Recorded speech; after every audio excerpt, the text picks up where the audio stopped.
इसे बेटा शॉर्ट में हम लोग HGP भी कहते हैं,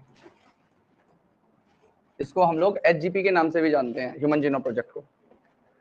बेटा इस प्रोजेक्ट को कंसिडर किया गया था एक mega project, it was considered as mega project. और इसे मेगा प्रोजेक्ट कहने के पीछे रीजन था, इसमें लगने वाला समय, लगने वाली लेबर, लगने वाला टाइम और लगने वाला पैसा बहुत ज्यादा था। मतलब ये प्रोजेक्ट अप्रोक्सीमेटली बेटा 13 ईयर्स तक चलता रहा। ये ईयर 1990 में तो स्टार्ट हुआ था और लगभग ईयर 2003 में अकॉर्डिंग टू एनसीईआरटी ये प्रोजेक्ट हमारा फिनिश हुआ था। और इसमें जो खर्च आया था वो लगभग अप्रोक्सीमेटली बेटा 9 बिलियन $US खर्च आया था। और इसमें जो इंफॉर्मेशन रिट्रीव हुई थी या इस प्रोजेक्ट में जो इंफॉर्मेशन आई थी वो इंफॉर्मेशन इतनी ज्यादा वास्ट थी या ह्यूज थी कि अगर मैं एक पेज पे 1000 लेटर्स लिखता हूं और एक बुक में इसी तरीके के 1000 पेजेस लगाऊं तो मुझे 3300 बुक्स चाहिए होंगी इस डेटा को लिखने के लिए जो इस प्रोजेक्ट से आई थी। तो इतनी ज्यादा कॉस्ट लगने की वजह से, इतना बड़ा समय लगने की वजह से, इतना ह्यूज अमाउंट में इंफॉर्मेशन या डेटा रिट्रीव करने की वजह से इस प्रोजेक्ट को मेगा प्रोजेक्ट कंसीडर किया गया। अब बात आती है कि इसे शुरू किसने किया था। तो दो ऑटोनोमस बॉडीज हैं, जैसे हमारे देश में बहुत सारी मिनिस्ट्रीज बनाई हुई हैं, ऐसे ही अमेरिका के अंदर बेटा एक इंस्टीट्यूट है हमारा जिसे कहते हैं US department of energy and national institute of health, national institute of health, इसे शॉर्ट में हम लोग NIH कहते हैं। तो इसे इनिशिएट किया था इन दोनों इंस्टीट्यूट्स ने या इन दोनों वहां की गवर्नमेंटल बॉडीज ने। एक को यूएस डिपार्टमेंट ऑफ एनर्जी कह रहे हैं और दूसरा है हमारा institute, national institute of health, NIH। और इसमें फंड देने के लिए it was funded by a Wellcome Trust, United kingdom, और कंट्रीब्यूट किया था मेनी अदर कंट्रीज ने। इसमें कंट्रीब्यूशन दिया था जर्मनी ने, फ्रांस ने, चाइना ने, एटसेट्रा। ये सारी कंट्रीज थी, साथ में जापान भी था। ये सारी कंट्रीज थी जिन्होंने इसमें कंट्रीब्यूट किया था। अब इस प्रोजेक्ट को करने का मकसद क्या था और इस प्रोजेक्ट को होने के बाद में हमें क्या क्या इंफॉर्मेशन मिली, तो सभी लोग ध्यान से सुनेंगे। देखिए, इस प्रोजेक्ट को होने से पहले हमें एक रफ एस्टिमेट था कि हमारे अंदर 3.3 बिलियन केमिकल बेस पेयर हैं। हम लोग एक रफ एस्टिमेशन करते थे कि हमारे अंदर total number of genes 80,000 to 1,40,000 तक होंगी। हमें कुछ भी नहीं पता था अपने DNA के बारे में, कोई ज्यादा ऐसा इंफॉर्मेशन नहीं थी। मतलब इस प्रोजेक्ट को होने के बाद में कंप्लीट हमें पता चला कि हमारे अंदर 80 टू 1,40,000 जीन नहीं है, हमारे अंदर केवल 25 से 30,000 या 20 से 25,000 जीन्स हैं केवल। पहले इस प्रोजेक्ट से ये नहीं पता था सबसे छोटा क्रोमोसोम कौन सा है, सबसे बड़ा क्रोमोसोम कौन सा है, किस क्रोमोसोम पे सबसे ज्यादा जीन्स हैं, किस क्रोमोसोम पे सबसे कम जीन्स हैं, कौन सी जीन सबसे बड़ी है, कौन सी जीन सबसे छोटी है, हम लोग आपस में कितने % DNA रिजेंबल करते हैं, कितना % DNA हमारा कोड करता है, कितना % DNA कोड नहीं करता। कोई भी इंफॉर्मेशन हमें नहीं थी, कुछ भी नहीं था। इस प्रोजेक्ट को होने के बाद में बहुत सारी चीजें खुल के आई और इस प्रोजेक्ट के कंप्लीट होने के बाद में एक नई, मतलब कह सकते हो आप, बायो के अंदर ब्रांच डेवलप हुई जिसको बायो इन्फॉर्मेटिक्स कहते हैं। बायो इन्फॉर्मेटिक्स को बनाया गया था बायोलॉजी और इंफॉर्मेशन टेक्नोलॉजी, मतलब IT, इन दोनों को जोड़ के एक नया सब्जेक्ट बनाया गया। क्यों? क्योंकि इस प्रोजेक्ट के बाद में इतना ह्यूज अमाउंट में डेटा रिट्रीव हुआ था कि उसको मैनेज कर पाना बहुत मुश्किल था। तो एक ऐसी भी टीम होनी चाहिए जो इन सारी चीजों को मैनेज कर सके। क्यों? इतना समय और इतना पैसा खर्च करने के बाद में, मतलब जिस टाइम पे ये किया गया होगा उस टाइम पे कई कंट्रीज की इतनी GDP नहीं होगी। 90s में इतनी जीडीपी नहीं रही होगी, और उस टाइम पे टेक्नोलॉजी इतनी ज्यादा पीक पे नहीं थी, तो चीजों को डेवलप भी करना था, सॉफ्टवेयर्स को भी डेवलप करना था, कंप्यूटर के टूल्स को भी डेवलप करना था, बहुत सारी चीजों के अंदर इंप्रूवमेंट करने थे, तो इस चीज को करने में बहुत लंबा समय लगा। अब यहाँ पे हम लोग ने इसका ये इंट्रोडक्टरी पार्ट देखा, मैंने बताया इसको मेगा प्रोजेक्ट कहा क्योंकि इसमें समय इतना लगा, पैसे इतने लगे, और इसमें जो डेटा आया वो इतना ज्यादा था कि अगर मैं एक पेज में 1000 लेटर लिखता हूँ और ऐसे ही 1000 लेटर वाले एक पेज के जैसे 1000 पेजेस लूं और उनकी एक बुक बनाऊं जिसमें हर एक बुक में 1000 पेज हो, तो मुझे 3300 किताबों की रिक्वायरमेंट होगी इस डेटा को लिखने के लिए, इतना ज्यादा था। तो इसमें गोल्स क्या थे? सबसे पहले हम लोग यहाँ पे बात करेंगे गोल्स की, फिर दूसरे नंबर पे मेथोलॉजी की, फिर प्रोसीजर की, फिर salient feature of human genome project की। ये सारे टॉपिक्स होने वाले हैं इसके अंदर। तो मैं यहाँ पे बात कर रहा हूँ गोल्स की। पहले गोल्स ऑफ HGP। सबसे पहला गोल था जो हमारे अंदर 3.3 बिलियन केमिकल बेस पेयर्स हैं उसके एक एग्जैक्ट सीक्वेंस को पता करना, जो ATGC वाला सीक्वेंस है ना। और ये इतना है कि अगर हम लोग अपनी फुल स्ट्रेंथ पे इनको ATGC को रीड करना शुरू करें तो हमें एक सेल के DNA में जो नाइट्रोजनस बेस का सीक्वेंस लगा हुआ है उसे पढ़ने में 100 साल लगेंगे। पढ़ने में, लिखने में नहीं, पढ़ने में 100 साल लगेंगे, इतना ज्यादा है। ठीक है, तो यहाँ पे गोल्स ऑफ HGP में सबसे पहला था to identify the sequence of 3.3 billion chemical base pair, to identify the sequence of 3.3 billion chemical base pair. दूसरा, to identify total number of genes, total number of genes in human DNA या human genome. तीसरा, ये जो information आई इसे computer aided information में store करना था। नेक्स्ट है to store this information in database,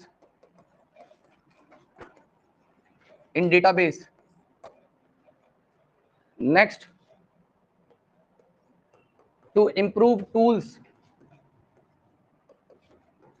for data analysis. देखिए बेटा, यहां पे जब ये प्रोजेक्ट चल रहा था उस टाइम पे कंप्यूटर का दौर, आप लोग तो शायद उस टाइम पे पैदा भी नहीं हुए होंगे, मतलब जब ये प्रोजेक्ट कंप्लीट भी हो गया उसके बाद भी पैदा नहीं हुए होंगे, उसके बाद ही पैदा हुए होंगे, 2003 के बाद ही हुए शायद सभी लोग हैं। 2006 बहुत बात के यार, मुझे याद है 2006 में क्या क्या इवेंट हुए थे, अभी भी याद है। ठीक है, तो 2003 से पहले, मतलब इवन 90s की मुझे ठीक ठाक याद है, 98, 99, 97 भी मुझे याद है। तो उस टाइम पे कंप्यूटर जो होते थे उसमें प्रोसेसर छोड़ो, कंप्यूटर के नाम पे कुछ नहीं था, उसमें इस इंफॉर्मेशन को स्टोर करना। जितने आज आपके फोन है ना उससे ज्यादा, मतलब मैं कहूँ फोन आज के बहुत एडवांस है, MBs में तो रैम हुआ करती थी कंप्यूटर की, और एक आध या 2 GB का उसका हार्ड डिस्क मान लो, ये स्पेसिफिकेशन होते थे। और कंप्यूटर में वो पेंट वेंट खुलता था, मुझे याद है MS वर्ड, वो भी 98 वाला पुराना, और कंप्यूटर को खुलने में वो डब्बे को बहुत टाइम लगता था। उस दौर में ये काम करा जा रहा था। तो उस इंफॉर्मेशन को डेटाबेस की फॉर्म में स्टोर करना, अच्छा डेटाबेस की फॉर्म में स्टोर तो करना ही करना है, कंप्यूटर में स्टोर करना बड़ी बात नहीं है, उसको इंटरनेट पे अवेलेबल करवाना ताकि वर्ल्ड वाइड, क्योंकि देखो हर देश के बस की नहीं है इसका को कर पाना। मतलब इंडिया ने अभी एक 2020 में पहली बार कुछ जीनोम सीक्वेंस करना चालू करा था कोविड आने के बाद, कोविड वायरस को सीक्वेंस करना। ये ह्यूमन डीएनए को सीक्वेंस कर रहे हैं। कोविड एक बहुत छोटा सा वायरस है, उसके डीएनए के अंदर सीक्वेंस को पता करना और एक ह्यूमन डीएनए के बारे में पता करना, और उस दौर में पता करना, तो इंडिया के लिए उस टाइम पे पॉसिबल नहीं था, अब तो पॉसिबल है। नहीं, इंडिया के नहीं, कंट्रीब्यूशन तो सारे देशों का था, लेकिन मेजर कंट्रीज ये थी बेटा, मेजर कंट्रीज ये थी। उसके बाद में देखो जापान ने किया था, तो एक बनाया गया, उसे DDBJ कहते हैं, मतलब DNA data bank of Japan. फिर यूरोप की जो कंट्रीज इन्वॉल्व हुई थी उनके हिसाब से बनी यूरोपियन मॉलिकुलर बायोलॉजी लेबोरेटरीज, इनका जो इंस्टीट्यूट बना, इसके बाद में जो मेन वो बना NCBI, national centre of biotechnology information.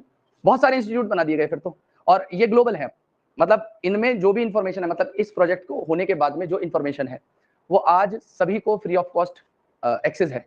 मतलब आप इस इंफॉर्मेशन का यूज कर सकते हो। और इवन आज की डेट में लगभग जो बायोलॉजी में पीएचडी करते हैं 90% पीएचडी इस डेटा के बिना पूरी नहीं है। ये पहला प्रोजेक्ट था जो ह्यूमन को लीक करा। फिर उसके बाद में रेट, ड्रोसोफिला, जितने भी एनिमल्स है, सी अर्चिन, सबको सीक्वेंस, सबके डीएनए को सीक्वेंस किया गया जिस तरीके से सीक्वेंस किया गया था। सीक्वेंसिंग जो टर्म है, इसका मतलब क्या होता है पहले ये जान लीजिए। देखिए, सीक्वेंसिंग का मतलब है किसी के डीएनए के अंदर जो बेस पेयर सीक्वेंस है ना, उस सीक्वेंस को जानना। इसी प्रोसेस को सीक्वेंसिंग कहते हैं।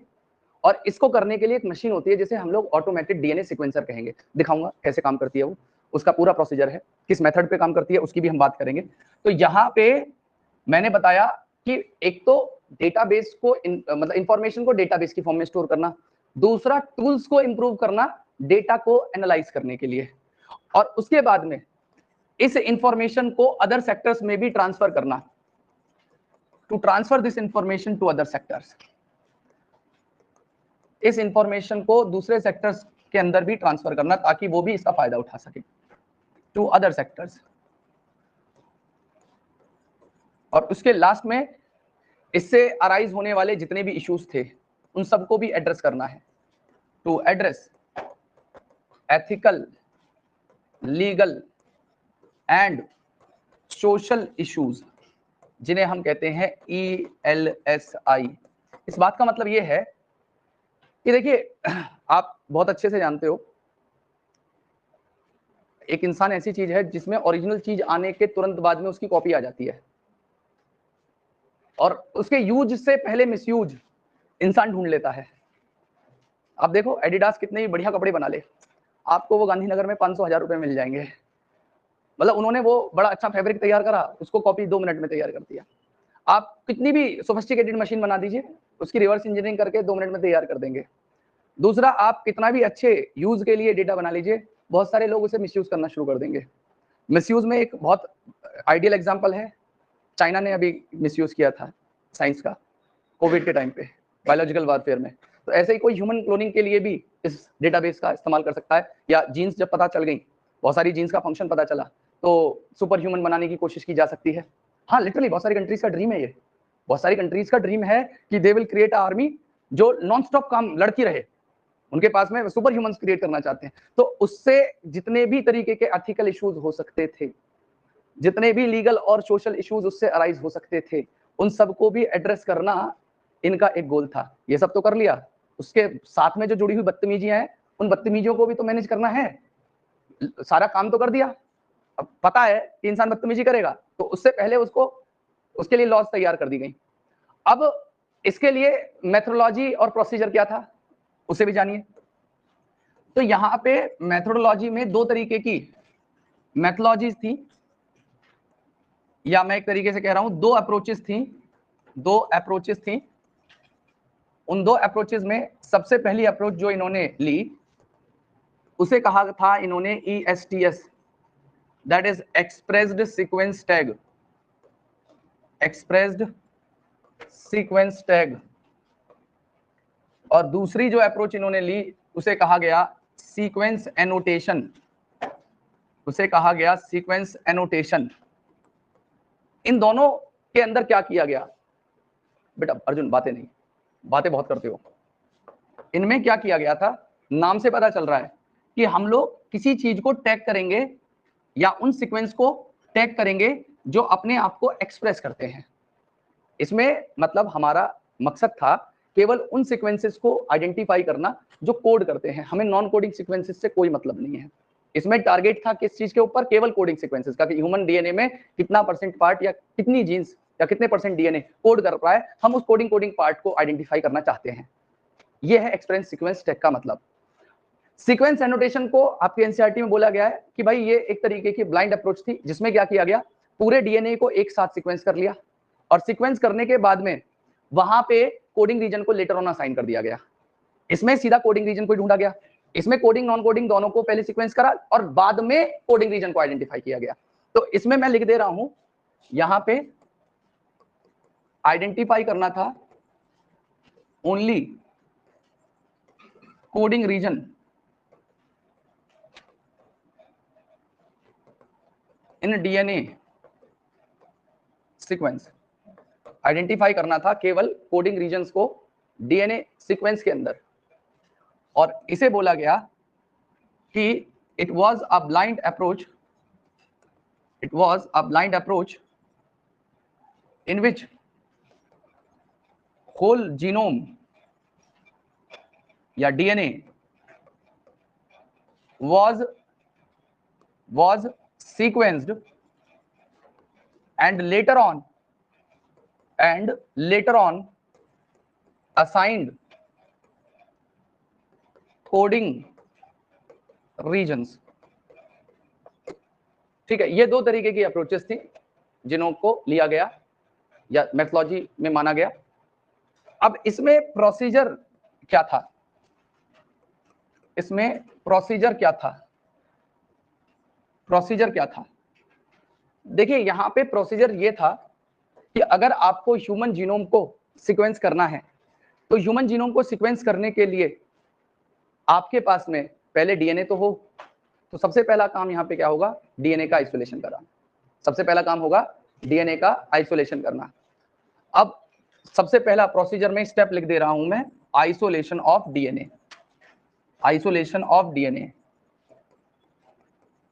ठीक है, किसी भी ह्यूमन सेल से हम डीएनए को निकाल लेंगे, और डीएनए को निकालने के बाद में बेटा, डीएनए को आइसोलेट करने के बाद में हम क्या करेंगे, उस डीएनए को रेस्ट्रिक्शन एंजाइम की मदद से कट कर देंगे। हम उनको क्या करेंगे, हम उन्हें फ्रेगमेंट डाउन कर देंगे या उनका फ्रेगमेंटेशन कर देंगे, फ्रेगमेंटेशन कर देंगे by restriction enzymes, by restriction enzyme. ये काम क्यों किया जा रहा है, रेस्ट्रिक्शन एंजाइम से इन्हें फ्रेगमेंटेशन या फ्रेगमेंट डाउन क्यों किया जा रहा है? तो इसका रीजन ये है बेटा, इसका रीजन ये है कि टेक्निकल फॉल्ट या एरर से बचने के लिए। देखिए ह्यूमन डीएनए बहुत बड़ा है, एटलीस्ट एक सेल में मैंने बताया 2.2 मीटर डीएनए, तो इतने बड़े डीएनए को एक साथ में सीक्वेंस कर पाना पॉसिबल नहीं है। तो इसको क्या करते हैं, छोटे छोटे फ्रेगमेंट्स में काट लिया, और फ्रेगमेंट्स में काटने के बाद में, तोड़ने के बाद में, अच्छा हम नहीं काट रहे, वो रेस्ट्रिक्शन एंजाइम होते हैं। रेस्ट्रिक्शन एंजाइम को डिटेल में पढ़ेंगे हम लोग जब बायोटेक्नोलॉजी पढ़ेंगे। रेस्ट्रिक्शन एंजाइम वो एंजाइम है जो डीएनए को एक पर्टिकुलर साइट से कट करते हैं, और जिस साइट से रेस्ट्रिक्शन एंजाइम कट करेंगे उस साइट को बेटा हम लोग रेस्ट्रिक्शन साइट कहते हैं, ऐसी साइट्स को रेस्ट्रिक्शन साइट कहते हैं।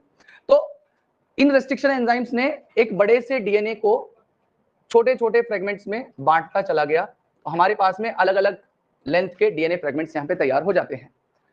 अब देखिए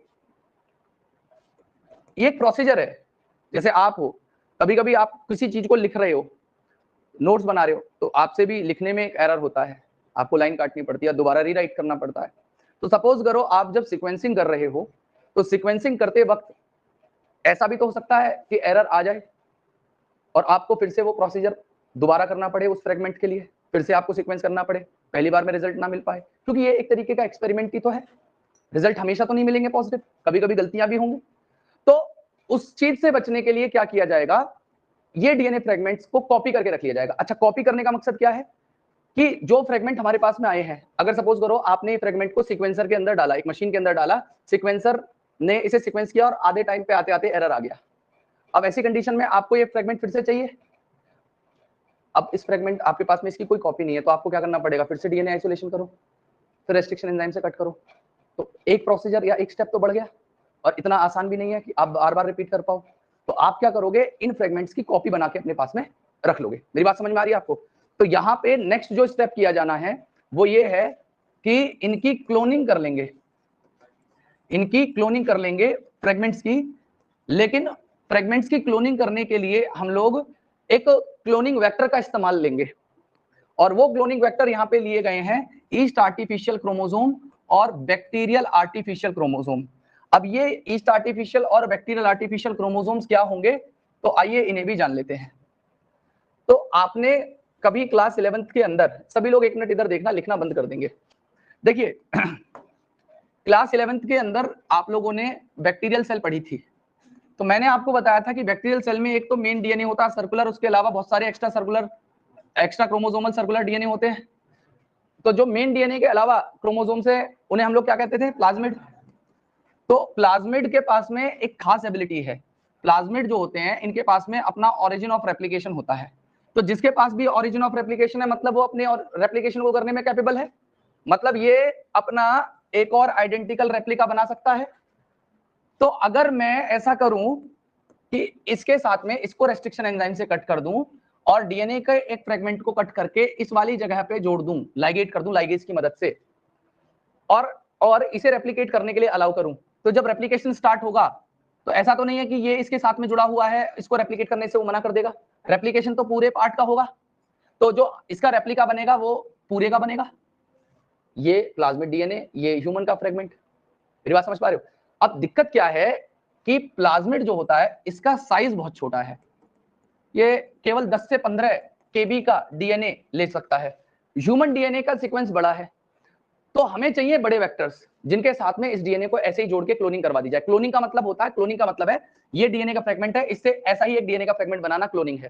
क्लोनिंग को कैसे करवाया, मैंने आपको एक आसान तरीका बताया कि प्लाज्मिड जिनके पास में अपना खुद का ओरिजिन ऑफ रेप्लिकेशन है, उनके साथ में हम इन्हें रेस्ट्रिक्शन एंजाइम से कट करके जोड़ देंगे। तो जब प्लाज्मिड अपना रेप्लिकेशन करेगा, साथ साथ में उसके साथ में जो जुड़ा हुआ फ्रेगमेंट है उसका भी रेप्लिकेशन हो जाएगा।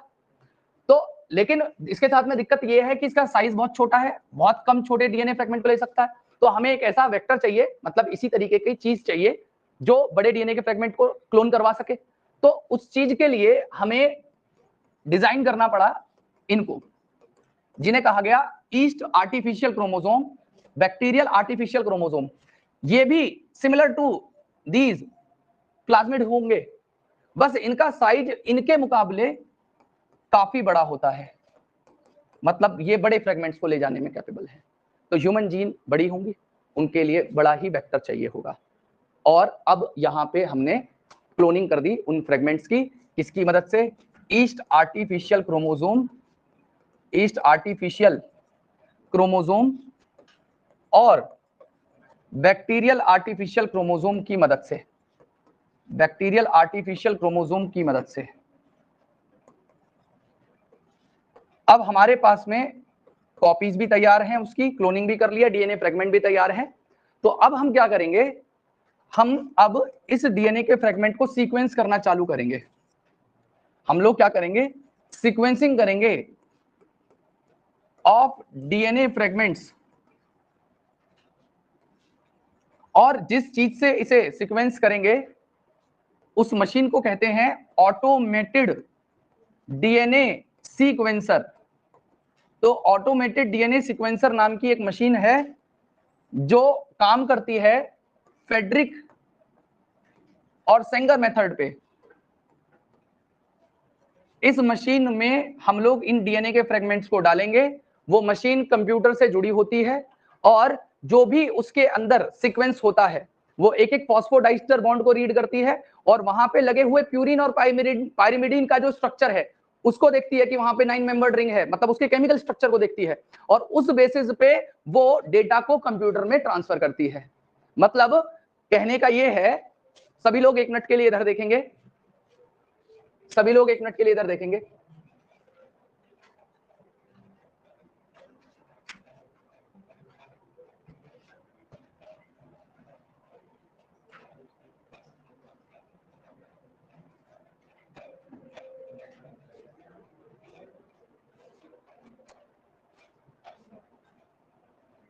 देखिए ये एक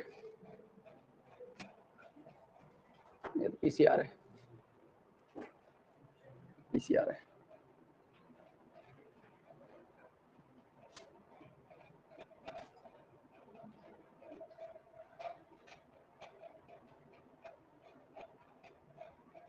ये एक तरीके का सीक्वेंसर, ये रहे सीक्वेंसर, बहुत सारे रखे हुए हैं। ये सारी जो बड़े बड़े से दिख रहे हैं डब्बे जैसे, ये सब सीक्वेंसर है जो लाइन से रखे हुए हैं। इन्हीं सीक्वेंसर को इस्तेमाल किया जाता है डीएनए को सीक्वेंसिंग करने में। और ये सीक्वेंसर बेसिकली इन कंप्यूटर से अटैच होते हैं। ठीक है, आपको हर सीक्वेंसर के साथ में बेटा कंप्यूटर मिलेगा, जिसके साइड में भी रखा होगा कंप्यूटर, उसका सीपीयू रखा हुआ है। ठीक है, तो इसमें क्या करोगे आप, इनके अंदर डीएनए के जो फ्रेगमेंट्स बनाए थे, एक एक फ्रेगमेंट्स को आप इस सीक्वेंसर में डालेंगे। ये उसी बेसिस पे काम करता है। जैसे आप लोगों ने कभी वो सुना है, ये बड़े बड़े ज्वेलर्स होते हैं, तनिष्क ज्वेलर, उनके पास में गोल्ड ले जाओ, उसके अंदर बता देते हैं कि कितने % क्या क्या है, गोल्ड कितने % है, सिल्वर कितना है इसमें और कौन कौन से मेटल है। वो कैसे पता करते हैं? वो भी एक केमिस्ट्री की एक टेक्निक है, उसका इस्तेमाल करते हैं, जिसके बेसिस पे वो बता देते हैं। साइटोमेट्री एक चीज होती है, साइटोमेट्री सुना है कभी आपने नाम? जैसे किसी सॉल्यूशन के अंदर कितने केमिकल हैं, तो उन फाइटोकेमिकल को आइडेंटिफाई करने के लिए भी टेक्निक्स बनी हुई है। मतलब मिलीग्राम्स में भी आपको कितने आयंस हैं उसमें, कौन कौन से हैं, वो तक आइडेंटिफाई किया जा सकता है। बहुत एडवांस टेक्निक्स है। तो ऐसे ही ये क्या करती है, ये उन नाइट्रोजन बेसिस के स्ट्रक्चर को एनालाइज करती है, और उन नाइट्रोजनस बेस मतलब पूरे न्यूक्लियोटाइड और दूसरे न्यूक्लियोटाइड के बीच में फॉस्फोरस डाइस्टर बॉन्ड था, उसे एनालाइज करती है, और उस बेसिस पे जो भी उस डीएनए के अंदर सीक्वेंस रहा होगा, उस सीक्वेंस को वो कंप्यूटर में देती चली जाएगी कि वहां पे टी पहले है, जी बाद में है, सी बाद में है, सी बाद में है, जी बाद में है, क्या लगा हुआ, जो भी डीएनए का रैंडम सीक्वेंस होगा वो आपको डीएनए इसके अंदर सीक्वेंसर के अंदर मिल जाएगा। क्लियर है मेरी बात सभी को कि सीक्वेंसर कैसे काम करेगा? और सीक्वेंसर काम करने के बाद में कभी कभी क्या होता है बेटा, वहां पे ओवरलैपिंग सीक्वेंसेस आ जाते हैं, तो हमें उन ओवरलैपिंग सीक्वेंसेस को अरेंज करना पड़ता है। कैसे अरेंज करना पड़ेगा? तो आप 1 मिनट ग्रुप में देखिए, आप 1 मिनट ग्रुप खोलें, आपको मैं भेजता हूं कि सीक्वेंसिंग को कैसे अरेंज किया जाता है। आप 1 सेकंड दीजिए मुझे, आप ग्रुप खोलेंगे, आपको मिलेगी एक इमेज, देखिए ये भेज दी गई है। तो आपको अगर देख पा रहे हो तो यहाँ पे बहुत सारे फ्रेगमेंट्स थे जिनके अलग अलग सीक्वेंस थे, और कुछ सीक्वेंस ओवरलैप कर रहे थे। उन ओवरलैपिंग सीक्वेंस को अरेंज कर दिया गया। मतलब कैसे? इधर देखिए, जैसे यहाँ पे इन्होंने बताया हुआ है, यहाँ पे मैं अगला स्टेप क्या लिख रहा हूं, मैं लिख रहा हूं कि हम अरेंजमेंट कर दे रहे हैं ऑफ ओवरलैपिंग सीक्वेंसेस। मतलब जो जो सीक्वेंस ओवरलैप कर रहे हैं, जैसे यहाँ पे एक ओवरलैप इन्होंने दिखाया हुआ है, यहाँ पे इन्होंने एक ओवरलैप दिखाया हुआ है, एक सीक्वेंस दे रखा है, जैसे एक फ्रेगमेंट ये था, ठीक है, एक फ्रेगमेंट ये है, एक फ्रेगमेंट ये है, इन तीनों का सीक्वेंस ये दे रखा है, G C T A T C A G G C T A G G T T ए।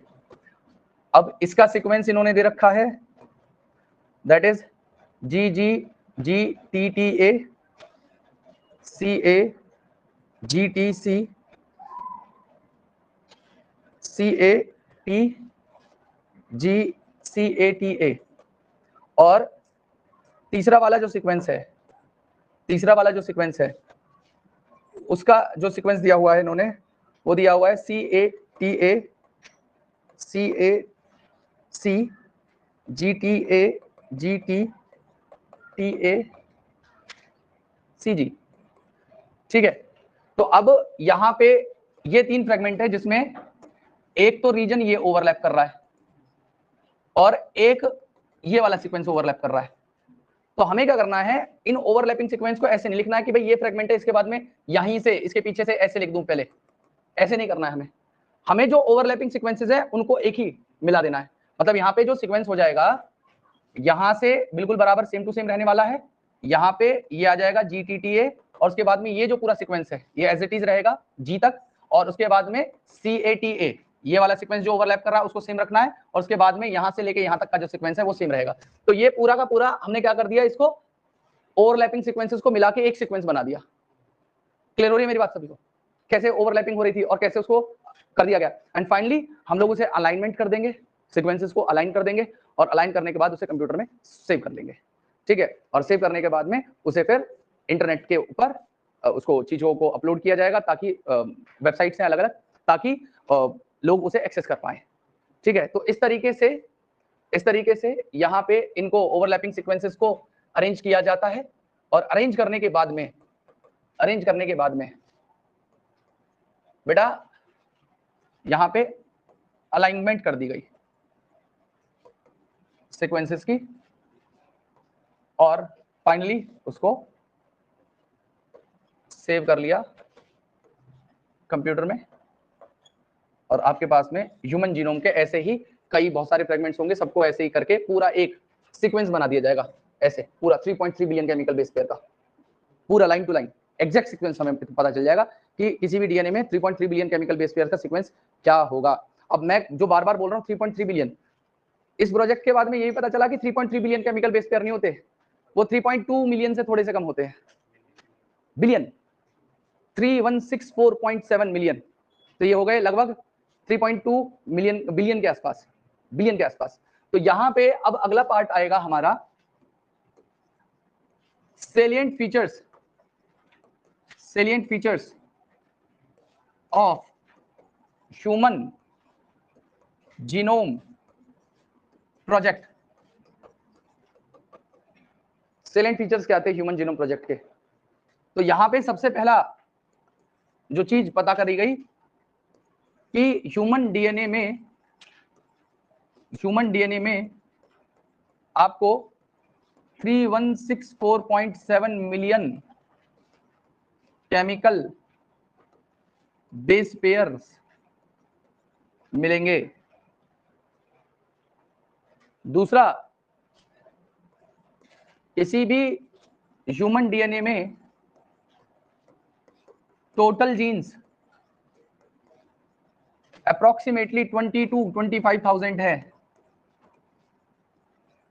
जो एस्टिमेट की गई थी प्रीवियसली, जिनको एस्टिमेट किया गया था कि हमारे अंदर 80,000 से 1,40,000 जीन हो सकती हैं। जो पहले एस्टिमेट करते थे उससे बहुत कम नंबर में जीन्स पता चली, और इनमें पता चला कि सबसे लार्जेस्ट जो जीन है वो डिस्ट्रोफिन प्रोटीन जीन होती है, जो कि 2.4 मिलियन केमिकल बेस पेयर से बनी हुई है। और सबसे स्मॉलेस्ट जीन SRY जीन होती है, जो केवल 14 बेस पेयर की बनी होती है। और किसी भी एवरेज जीन का एवरेज साइज 3000 बेस पेयर होगा। और बेटा जितनी जीन्स आइडेंटिफाई की गई थी या डिस्कवर की गई थी, उनमें से लगभग 50% जीन का फंक्शन अननोन था। तो function of 50% discovered gene was unknown, कुछ पता नहीं चला उसके बारे में। इसके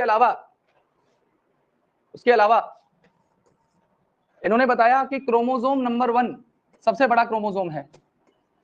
क्रोमोसोम नंबर 1 सबसे बड़ा क्रोमोसोम है, जिसके ऊपर 2968 जीन्स होती हैं। और सबसे छोटा क्रोमोसोम है Y, सबसे छोटा क्रोमोसोम होता है Y, जिसके ऊपर केवल 231 जीन्स होंगी। सबसे छोटा क्रोमोसोम है Y, दैट इज 231 जीन जो उसके ऊपर प्रेजेंट होंगी। उसके अलावा यहां पे आइडेंटिफाई किया गया कि एक लार्ज सीक्वेंस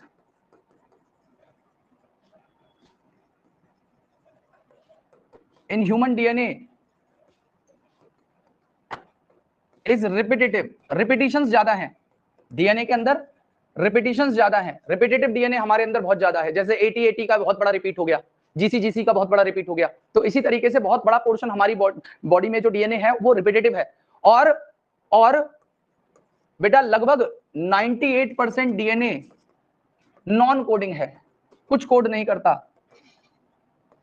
और अप्रोक्सीमेटली 2% डीएनए का कोडिंग फंक्शन है। तो very small portion of our DNA is coding in nature.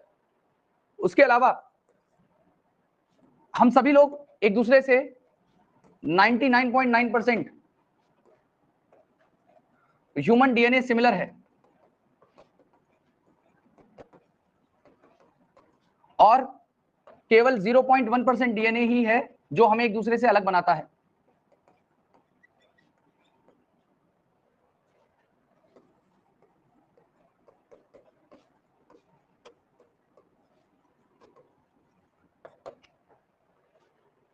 उसके अलावा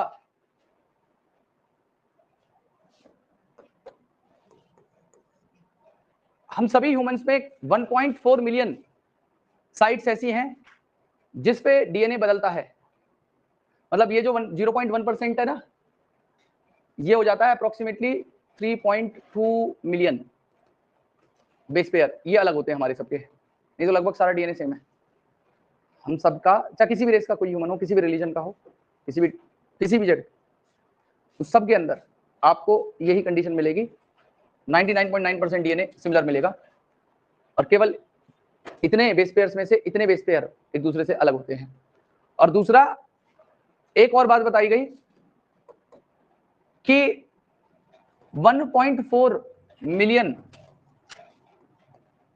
हमारे अंदर एसएनपीज होती हैं, जिन्हें हम सिंगल न्यूक्लियोटाइड पॉलीमॉर्फिज्म कहते हैं। सिंगल न्यूक्लियोटाइड पॉलीमॉर्फिज्म, इस बात का मतलब यह है कि अगर मैं दो पर्सन है, एक पर्सन एक्स है, दूसरा पर्सन वाई है, तो अगर मैं इनके 3.3 या आप 3.3 बिलियन ना कह के 3164.7 मिलियन बेसिस को मैं यहाँ पे सीक्वेंस को लिख दे रहा हूं, कुछ भी सीक्वेंस हो गया, तो पर्सन वाई के अंदर लगभग सीक्वेंसेस सेम होंगे, बस 1.4 मिलियन साइट ऐसी आएंगी जिसपे इसके अंदर टी है, तो यहां पे टी ना होके जी हो जाएगा।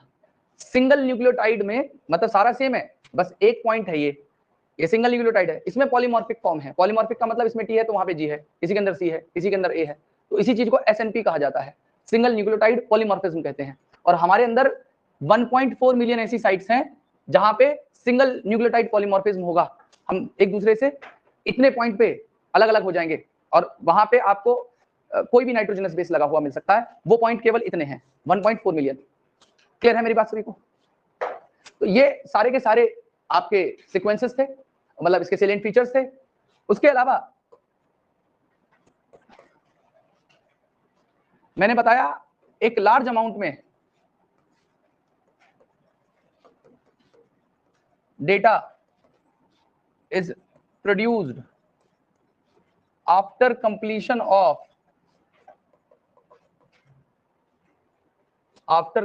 Of human genome project.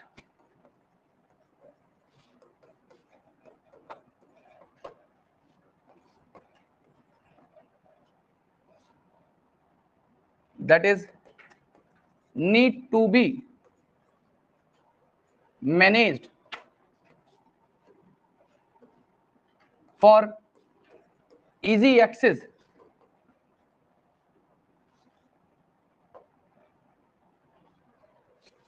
so a new branch arised after completion of HGP, that is known as bioinformatics। अब हमारे जो ट्रिपल आईटी इंस्टीट्यूट है वो सब कराते हैं इसके अंदर बाकायदा। ये बच्चे वो होते हैं जो पीसीएम भी ले लेते हैं, उनके साथ में ऐसी कंडीशन है, मतलब जिनका अच्छा बैकग्राउंड है, मतलब जो बायोलॉजी के बैकग्राउंड से हैं, और साथ में उनको जितनी भी कंप्यूटर प्रोग्रामिंग लैंग्वेजेस हैं, HTML, जावा, C++, जितने भी होते हैं, पाइथन वाइथन, सारी लैंग्वेजेस पे उनके कमांड होते हैं। हमारे मैंने पढ़ा है इस सब्जेक्ट को, बायोइन्फॉर्मेटिक्स को, और इनफैक्ट मैंने एक कॉलेज में पढ़ाया भी था, मुझे खुद भी नहीं पता मैंने क्या पढ़ा मैं खुद आईआईटी की साइट से नेप्टेल से पढ़ता था उस टाइम पे, आईआईटी खड़गपुर से। उनकी ना आईआईटी के लेक्चर फ्री होते हैं, उनकी एक साइट है NPTEL। तो मैंने क्या किया, मुझे बायोइन्फॉर्मेटिक्स मैंने 1 पढ़ा था अपने सिलेबस में, और मैं जब मैं कॉलेज में पढ़ाने लगा तो 4th ईयर वालों को पढ़ा रहा था मैं, तो उनको मुझे दी बायोइन्फॉर्मेटिक्स, तो मेरे फरिश्तों ने नहीं पढ़ी वो भाई, उसमें आर्टिफिशियल न्यूरल नेटवर्क था, और पता नहीं कौन कौन से लॉजिक गेट पता नहीं कौन कौन से लगा रखे थे। ऐसा आदमी अपनी सी पाए तो कैसे क्या नहीं कर सकता। मैं रात को 2 बजे तक बैठ के तो बायोइन्फॉर्मेटिक्स के लेक्चर बनाता था, और मुझे खुद ही नहीं पल्ले पड़ रहा होता था कि आधा चल के आ रहा है यहाँ पे, लेकिन जो मैं पढ़ लेता था मैं जाके डिलीवर कर देता था उनको। तो लेकिन समझ में मुझे आज तक नहीं आया, बेसिक तो मुझे पता था, बायोइन्फॉर्मेटिक्स का बेसिक पता है, तो अच्छा है। इससे आप लोग मतलब आज की डेट में बायोइन्फॉर्मेटिक्स के बिना कोई भी ड्रग डिजाइनिंग नहीं हो सकती, किसी भी तरीके की प्रोटीन मॉडलिंग नहीं हो सकती, किसी भी स्ट्रक्चर का 3D शेप या 3D स्ट्रक्चर बनाना है, किसी भी बायोलॉजिकल मॉलिक्यूल का। जैसे आप ये जितने भी टाइप की प्रोटीन पढ़ते हो ना, टर्शियरी प्रोटीन पढ़ी थी, उन सब के स्ट्रक्चर्स हैं, मायोग्लोबिन, हीमोग्लोबिन, इन सब के स्ट्रक्चर्स हैं। जितने भी ड्रग्स बनते हैं, नए डिस्कवर होते हैं, उन सब की मॉडलिंग की जाती है। क्या हो गया? अच्छा,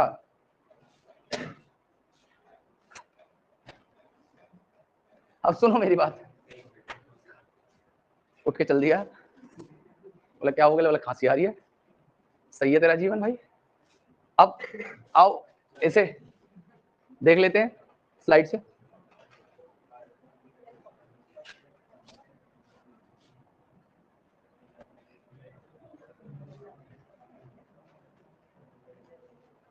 वो बच्चे अच्छे थे बेचारे, वो कोऑपरेट करते थे मेरे साथ। नया नया मास्टर बना था मैं, 23 साल उम्र थी, और सीधा पढ़ाने के लिए जो एचओडी था ना, वो बहुत चालाक आदमी था, बहुत नालायक था वो आईआईटी रुड़की का पास आउट था, वो एचओडी था।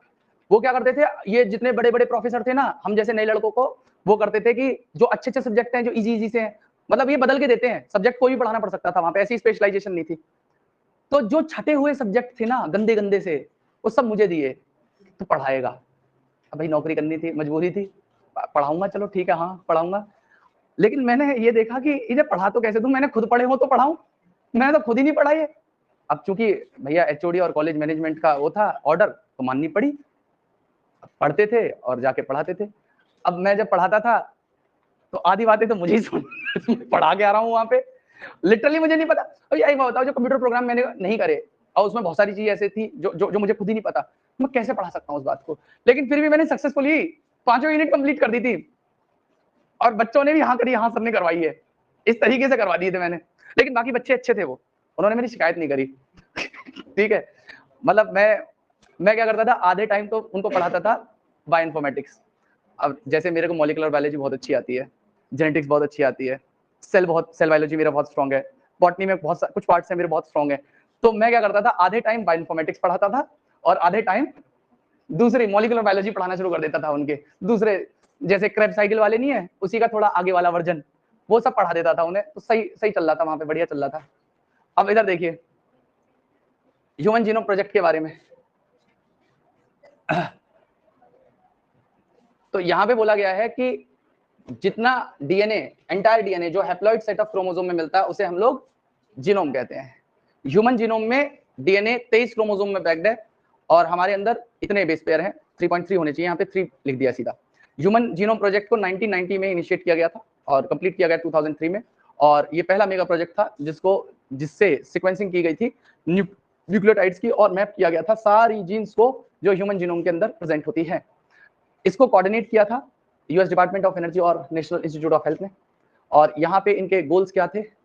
इनके गोल्स थे सारी एस्टिमेटेड जीन्स को पता करना, सारे 3 बिलियन केमिकल बेस पेयर को सीक्वेंस करना, सारी इंफॉर्मेशन को डेटाबेस की फॉर्म में स्टोर करना, डेटा एनालिसिस के लिए इंप्रूव करना टूल्स को, और इन सारी टेक्नोलॉजीज को अदर सेक्टर्स में ट्रांसफर कर देना, और उसके अलावा एथिकल, लीगल और सोशल इश्यूज को एड्रेस करना जो इस प्रोजेक्ट से अराइज हो सकते थे। यहाँ पे 2 मेन अप्रोचेस ली गई। सबसे पहली थी ESTS, जिसमें आइडेंटिफाई किया गया था उन जीन्स को जो एक्सप्रेस करती हैं आरएनए, मतलब जो कोडिंग जीन्स हैं। और सीक्वेंस एनोटेशन में पहले सीक्वेंस कर लिया गया पूरे जीनोम को, जिसमें कोडिंग और नॉन कोडिंग सारे सीक्वेंसेस थे। लेटर असाइन कर दिए गए डिफरेंट रीजन उस सीक्वेंस में उनके फंक्शंस के साथ में। फिर इसका प्रोसीजर क्या था? सबसे पहले डीएनए को आइसोलेट किया गया, रैंडम फ्रेगमेंट्स में उन्हें कन्वर्ट किया गया, तो उसके बाद में उन्हें क्लोन कर दिया। क्लोन के लिए बैक और एक का यूज इस्तेमाल किया गया। उसके बाद में उन सीक्वेंसेस को जिन्हें क्लोन किया था उनको सीक्वेंसिंग कर दी गई ऑटोमेटेड डीएनए सीक्वेंसर की मदद से, जो यूज करता है फ्रेडरिक सेंगर मेथड को। और फिर अरेंज कर दिया उन सीक्वेंसेस को based on their overlapping region, और उन सीक्वेंसेस की बाद में अलाइनमेंट कर दी गई कंप्यूटर प्रोग्राम की मदद से। तो ये सारा काम प्रोसीजर में किया गया। अब ये दिखाया हुआ ये एनसीईआरटी का डायग्राम है, ये ह्यूमन है, इसकी सेल है। जब मैं बहुत देर से देख रहा हूँ, मैं तुझे आज मैं सेवा कर ही देता हूँ तेरी। जब मैं वहां पे लिख रहा था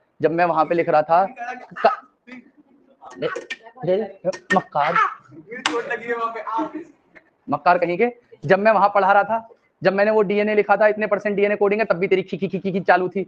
मैंने बोला क्या इग्नोर, मैं इग्नोर कर दी, फिर नहीं मानना। ये कौन है? ये ह्यूमन नहीं है ये। मैंने बोला ये ह्यूमन है, तो उस बात पे हंस रहा है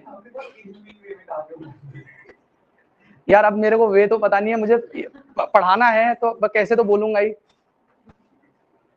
बड़ा मक्कार आदमी है यार, मैं तो तुझे भेड़िया आदमी है तू तो। देखो यहाँ पे लिवर से डीएनए एक्सट्रैक्ट करा गया, उसमें बहुत सारे डीएनए फ्रेगमेंट्स को तैयार करा गया, सिंगल फ्रेगमेंट को उसकी कॉपीज तैयार कर ली गई, ये सीक्वेंसर से उसे सीक्वेंस कर लिया गया और लेटर ऑन उसको कंप्यूटर प्रोग्राम में स्टोर कर लिया गया। ऐसा काम किया गया है, ठीक है। अब यहाँ पे इन्होंने एक बात और बताई है, ये लिखवा दूंगा मैं आपको बेटा। सेंगर ने ये है फ्रेडरिक सेंगर, इन्होंने एक मेथड और डेवलप किया था।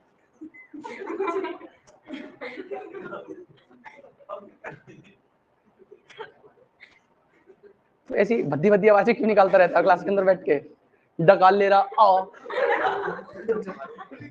तो आदमी है चक्कर है। अब बस तेरी देख भेड़िए है वो, भेड़िए है वो जिनसे तू दोस्ती करके रख रखा है। दूसरा बेटा, डीएनए को कन्वर्ट किया जाता है रैंडम फ्रेगमेंट्स में, क्योंकि वहां पे टेक्निकल लिमिटेशंस थी। मैंने बताया था शुरुआत में टेक्निकल लिमिटेशंस थी सीक्वेंसिंग करने में एक बड़े पीस ऑफ डीएनए को। और एचजीपी क्लोजली एसोसिएटेड है बायोइन्फॉर्मेटिक्स के साथ में। बायोइन्फॉर्मेटिक्स क्या है कि ये बेटा एप्लीकेशन है कंप्यूटर साइंस की और इंफॉर्मेशन टेक्नोलॉजी की in the field of biology and medicine. और यहाँ पे क्या बताया गया, बेटा एक और बात बताऊं, जब ये 2003 में कंप्लीट हुआ था प्रोजेक्ट हमारा, उस टाइम पे सक्सेसफुली कंप्लीट नहीं हुआ था। पहली जीन मतलब जो क्रोमोसोम नंबर 1 है वो लास्ट सीक्वेंस हुआ 2006 में जाके। मतलब बोला गया है क्या 2003 में उन्होंने ऐसी वाइंड अप कर दिया चीजों को जल्दी जल्दी कि हाँ हो गया, कंप्लीट हो गया, हल्ला मचा दिया। लेकिन कायदे से बोला जाए तो 2006 मई में क्रोमोसोम नंबर 1, सबसे बड़ा क्रोमोसोम यही है, ये सीक्वेंस किया गया था। अब चूंकि किताब कहती है तो मुझे भी वही कहना पड़ेगा कि 1990 से 2003। लेकिन यहाँ पे क्या बताया गया कि आउट ऑफ 24 क्रोमोसोम 22 ऑटोसोम और XY, लास्ट सीक्वेंस क्रोमोसोम हमारा कौन सा था, क्रोमोसोम नंबर 1, जो 2006 में सीक्वेंस किया गया। और बेटा यहाँ पे जेनेटिक और फिजिकल मैप्स जो जीनोम के अंदर होंगे उन्हें जनरेट किया गया using information of polymorphism of restriction endonuclease recognition site and some repeated DNA sequences, जिन्हें हम लोग माइक्रोसैटेलाइट, ये कल बताऊंगा मैं आपको। कि डीएनए सीक्वेंसिंग को बेटा बाद में बैक्टीरिया, ईस्ट, सी एलिगेंस, ड्रोसोफिला और प्लांट्स, इन सब का कर दिया गया। मैंने बताया था शुरुआत में कि पहले ह्यूमन का जीनोम सीक्वेंस किया गया था, लेटर ऑन बहुत सारे ऑर्गेनिज्म के जीनोम को सीक्वेंस कर दिया गया था। अब सेलिएंट फीचर, ह्यूमन जीनोम में 3164.7 मिलियन न्यूक्लियोटाइड है। टोटल नंबर ऑफ जीन यहाँ पे गलत दे रखी है और बुक में भी कॉन्ट्राडिक्टरी है। कॉन्ट्राडिक्टरी कैसे है, आपके सेलिएंट फीचर में कुछ और नंबर दे रखा होगा, इनिशियली कुछ और नंबर दे रखा होगा। हो सकता है इनिशियली 25 से 30 हजार दे रखा है और जब सेलिएंट फीचर आप पढ़ेंगे तो उसमें 20 से 25 हजार दे रखा है। ठीक है, दोनों में अलग अलग है। जो शुरुआत पढ़ेंगे आप पहला पैरा उसमें अलग दे रखा है और सेलिएंट फीचर में अलग दे रखा है। 20 से 25 हजार जो सेलिएंट फीचर में है वो आप कंसीडर करेंगे। एवरेज जीन का साइज 3000 बेसिस होगा और इसका साइज वेरी करेगा। और मैंने बताया लार्जेस्ट जीन डिस्ट्रोफिन जीन होगी जो एक्स क्रोमोसोम के ऊपर प्रेजेंट होती है और इसमें 2.4 मिलियन बेसिस होते हैं। बाकी 99.9% न्यूक्लियोटाइड बेसिस सेम है सब लोगों में, केवल 0.1% डिफरेंस होता है हर एक पर्सन में और वो इंडिविजुअल को एक दूसरे से अलग बनाता है। 50% डिस्कवर्ड जीन का फंक्शन अभी तक अननोन रहा। क्रोमोसोम नंबर 1 के ऊपर सबसे ज्यादा जीन्स थी, क्रोमोसोम नंबर Y या Y क्रोमोसोम पे सबसे कम जीन्स है। लेस देन 2% डीएनए किसी भी प्रोटीन के लिए कोड कर रहा है। और उसके बाद में बताया गया बहुत बड़ा पोर्शन ह्यूमन जीनोम का रिपीटेटिव सीक्वेंस की फॉर्म में था और ये जो स्ट्रेचेस थे डीएनए सीक्वेंसेस के वो रिपीट हो रहे हैं, लगातार रिपीट हो रहे हैं। मतलब किस तरीके से, आप देखिए, ये आप देख पा रहे हो, आप रिपीटेड सीक्वेंस है ये सारे के सारे। और ये बता रहे हैं कि ये जो रिपीटेटिव सीक्वेंस होते हैं ना, इनका कोई भी कोडिंग फंक्शन नहीं होता। ये बात कल भी रिपीट होगी। लेकिन बेटा ये क्रोमोसोम स्ट्रक्चर और डायनेमिक्स और एवोल्यूशन पे लाइट शेड करते हैं। लाइट शेड करने का मतलब उसके ऊपर इनका असर है। मतलब रिपीटेटिव सीक्वेंस डायरेक्टली कोड नहीं कर रहे, लेकिन क्रोमोसोम के स्ट्रक्चर, उसकी डायनेमिक्स और उसके एवोल्यूशन, उस पे इनका जो है इंपैक्ट होगा। नेक्स्ट, 1.4 मिलियन लोकेशन ऐसी थी जहां पे सिंगल बेस डीएनए डिफरेंस आ रहा है और उन्हें हम लोग सिंगल न्यूक्लियोटाइड पॉलीमॉर्फिज्म और एसएनपी कह रहे हैं। और ये हेल्प करते हैं क्या करने में बेटा, क्रोमोसोमल लोकेशंस को पता करने में, किसी डिजीज एसोसिएटेड सीक्वेंस और किसी भी ह्यूमन हिस्ट्री को ट्रैक करने में। अब ह्यूमन हिस्ट्री को ट्रैक कैसे किया जाएगा, जैसे कल ह्यूमन डीएनए फिंगरप्रिंटिंग की एप्लीकेशन भी है, बताऊंगा जब। तो उसमें क्या करते हैं, जैसे कोई पर्सन है जो आज से 200 साल पहले जाके यूएस या किसी जगह पे रहने लग गया। अब आज इसकी जो प्रोजेनी है वो ये कह रही है कि हम लोग तो यहाँ के नेटिव हैं, हम तो यूके से या अमेरिका से इसी जगह से बिलोंग करते हैं, हमारी कोई एंसेस्ट्रल हिस्ट्री नहीं है कि हम कहीं और से आए हुए। तो हम पता कर सकते हैं, कैसे पता कर सकते हैं, उनके इन रिपीटेटिव सीक्वेंस या वीएनटीआर को देख के। हर एक रेस का वीएनटीआर होगा अपना अलग, तो पता चल जाएगा उस डीएनए सीक्वेंस के बेसिस पे कि इनके वीएनटीआर्स या रिपीटेड डीएनए वो किस रेस से ज्यादा मैच कर रहा है। तो उससे किसी भी रेस हिस्ट्री का भी पता किया जा सकता है। तो आप एक काम करिएगा, ये एक तो ये वाला पॉइंट और एक ये वाला पॉइंट थोड़ा तरीके से लिखना चाहें तो लिख सकते हैं, ये दोनों पॉइंट्स को लिख लीजिएगा। और बाकी मैं बता